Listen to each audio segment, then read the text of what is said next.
Bonjour à tout le monde, bienvenue sur ma page YouTube. C'est votre amie, votre sœur Essay. Je suis éducatrice spécialisée. Si vous êtes là pour la première fois, je vous souhaite la bienvenue, je vous fais un coucou. Je vous invite à aimer, à souscrire et à partager cette vidéo. Parce qu'en partageant cette vidéo, vous êtes en train de transformer la vie d'une famille qui a des enfants autistes ou d'une éducatrice qui a besoin d'aide pour pouvoir aider les enfants en besoin particulier dans sa classe, et vous m'aidez à porter ce message plus loin. Je vous en remercie. Alors, nous sommes dans les caractéristiques de l'autisme. Aujourd'hui, nous allons parler de la communication et du langage. Ces caractéristiques diffèrent d'un autiste à un autre. Il y a des personnes autistes qui parlent, il y a d'autres qui ne parlent pas, il y a d'autres qui parlent avec difficulté. Et comme je le dis toujours, c'est pas parce que quelqu'un ne parle pas, un enfant ne parle pas, que l'enfant est autiste. Il faut un diagnostic en bonne et due forme pour savoir si la personne est autiste ou pas. Alors, avant de donner des exemples pour le comportement, pour les problèmes de communication, j'aimerais souligner le fait que le retard de langage n'est pas un trouble de langage ou de communication. Le retard de langage, c'est juste simplement quand tes enfants parlent un peu plus tard, ou il y a des fois où des parents parlent plusieurs langues à la maison.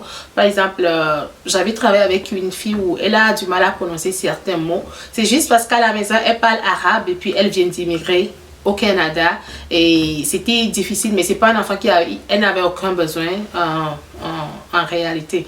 Alors faites attention.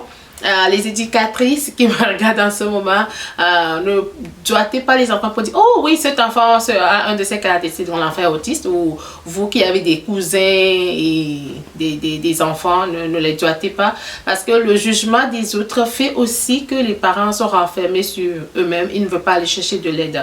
Alors voilà, je vais donner des exemples. C'est l'absence ou le retard de langage. Donc, j'ai expliqué un peu le retard de langage tantôt. Donc, un enfant autiste peut parler correctement. C'est l'exemple des autistes Asperger. Ils peuvent parler comme des génies. Ou des fois, quand vous les écoutez, vous dites, mais est-ce que cet enfant, peut-être l'enfant a 4 ans, mais vous pensez qu'un enfant là, il parle comme un enfant de 7 ans ou un enfant de 8 ans. Mais c'est un autiste, donc ça peut arriver. Et j'aimerais signaler ou souligner le fait aussi que ces enfants peuvent communiquer, qu'ils soient verbal ou non-verbal, ils peuvent communiquer quand on leur donne des outils. Je vais revenir dans une autre vidéo où je vais vous montrer les outils avec lesquels on peut aider les enfants. Peut-être vous connaissez déjà, donc je vais donner plus. C'est des enfants qui peuvent répéter des mots. Ça s'appelle de l'écholalie. L'écholalie, elle peut être immédiate ou différée. C'est des enfants, par exemple, quand ils regardent un film, ils peuvent mémoriser la voix de tout un chacun.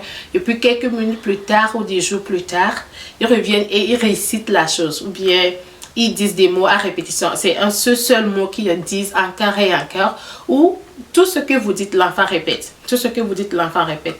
Si tu dis comment tu t'appelles, l'enfant dira comment tu t'appelles. Si tu dis est-ce que ça va, c'est une question que vous posez à l'enfant, mais l'enfant va reprendre la question.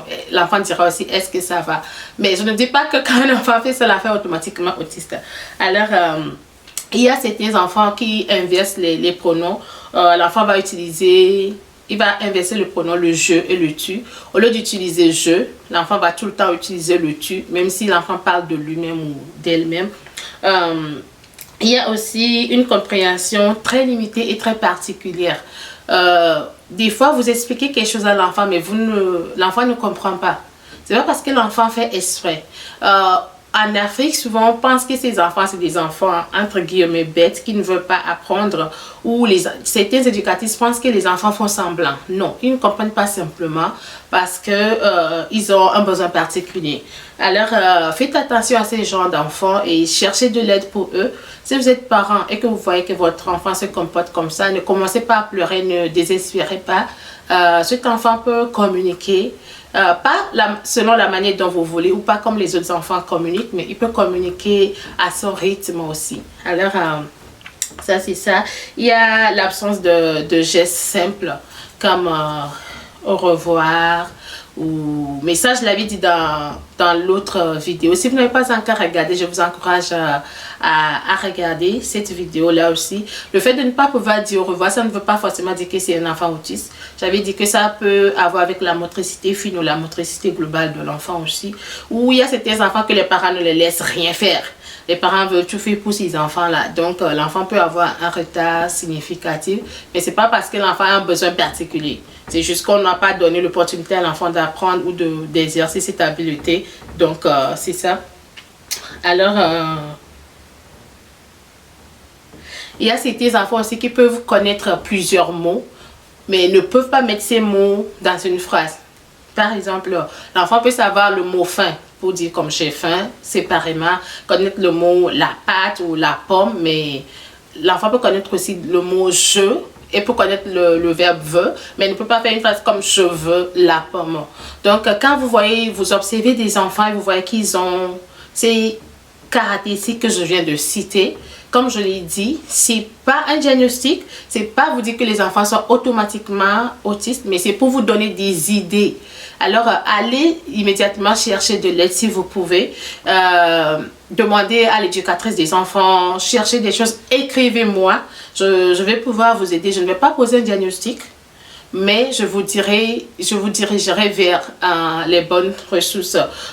Si vous avez aimé cette vidéo, écrivez un commentaire. S'il y a des choses que vos enfants font et que vous n'êtes pas sûr, écrivez-moi. Je vais prendre ces habiletés, je vais prendre ces choses-là, je vais faire des vidéos là-dessus, je vais vous donner plus d'outils.